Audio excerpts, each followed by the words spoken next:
Being the Marvel fan that I am, I just had to see this movie as soon as I possibly could. So here I am, day one, recording my review. And I have to say, I'm still a happy Marvel fan. I didn't absolutely fall in love with the film, but it was pretty cool. I'm Jack Fitzpatrick and this is my review of Doctor Strange.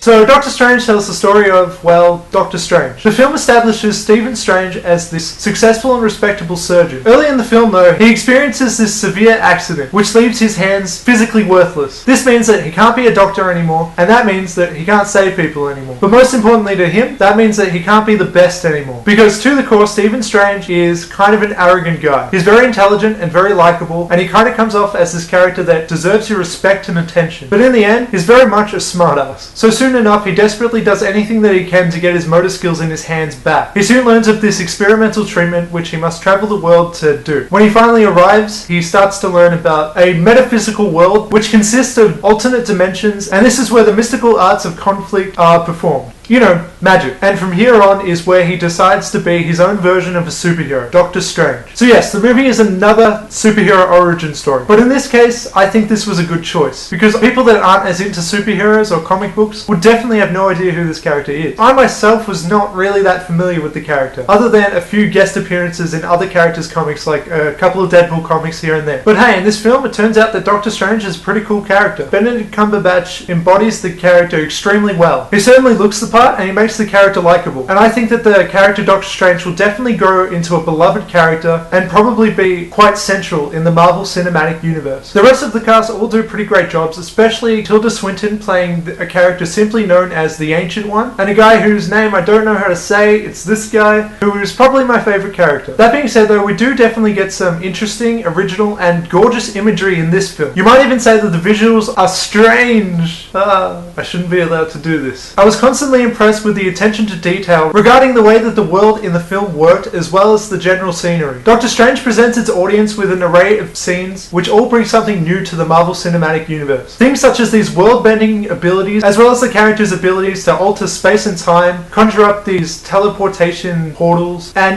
just generally do magic. In this way, Doctor Strange definitely delves heavily into the fantasy side of things, more so than we've ever seen from a Marvel property before. That being said though, Doctor Strange certainly sends off some familiar vibes. It feels very much like Inception, it feels a bit like The Matrix, and it feels like other Marvel films such as Iron Man and Thor. And while never being quite as mind-blowing as some of these films, Doctor Strange certainly holds up in their path. While you're watching, it really does feel like it's set in this larger universe beyond our own. The elements of sci-fi and fantasy mix well here, as Doctor Strange tells its enjoyable story of spirituality and heroism. It does take a while to get to this point though. The first third is quite slow, so much so that it doesn't even really feel like a Marvel film. It's much more serious, quite mature, and rather slow. However, I'm not saying this in a negative way at all. The first third of the movie feels like a heavy drama, and I actually think that this was a smart move. It eases the audience into this world of magic and mysticism. It also gives us a realistic insight into who Stephen Strange is as a character before he becomes a superhero. The only flaw here that I would say is that once he does start to learn about sorcery and everything like that, his progression starts to feel just a little rushed. In this way, the film could feel more like a highlight reel of Strange's life rather than a personal kind of film, more like the Captain America movies. This can definitely be forgiven, however, since the story behind it all is kind of an ambitiously large one to tell in a movie that runs just under 2 hours. Another major problem that I do have with the film is unfortunately the villain. Marvel proves yet again that they're not that great at doing villains. The writing is a little better this time, but not by much. It is certainly better than the blue guy from Thor the Dark World, but it's still nothing mind-blowing. And this particularly feels wasted, especially considering Mads Mikkelsen's efforts, who does bring some strength to the character, with hints of humanity and even a bit of humour. He is more interesting than some of the characters in the MCU, but is far from the most compelling villain that I've ever seen. Something that I do love about Doctor Strange though is that it's yet again another Marvel movie that is part of its own genre. It has its own style, it's its own thing. It's different enough to feel refreshing, but it's familiar enough to comfortably fit in with the cinematic universe. I really do have to mention though that Doctor Strange definitely does this thing that I loathe about movies that revolve around fictional things like magic and that sort of thing. And this is the character that's destined for greatness and doesn't exactly work for what he has to do. There'll be things like obstacles in the protagonist's way, and they can't quite do this yet, simply because they're not good enough or because they don't believe in themselves yet. And so what happens is that they believe in themselves a little bit more, and then supposedly now they're good enough to do it all of a sudden. And to me it just seems convenient, and I start to call bullshit. shit. Doctor Strange, though, does avoid this mostly. You definitely see Doctor Strange's efforts to become better, and he often uses his abilities to outsmart his opponents, as well as just physically take them on. He's definitely not just a character that beats everybody because he is destined for it. He studies, he works hard, and he becomes a superhero, and I think that's really cool. Although there is just a little bit of that problem that I was talking about. Doctor Strange is a fun film with enough new to keep you interested. It presents some fantastic stunt work and visual imagery, and it successfully tells its character's story, and it's definitely enjoyable. The movie didn't have a great villain, and at times it could feel a bit rushed, but overall Doctor Strange is pretty great. It's not the best superhero film, not even of the year, but it's far, far from the worst. Doctor Strange fits right into the MCU despite its differences, and I definitely look forward to what the character is going to bring to the franchise in upcoming films. I would rate Doctor Strange an 8.5 out of 10. So let me know what you thought about the review, let me know what you thought about the movie. Like, comment, share, subscribe, all that stuff, and I still don't know how to end these.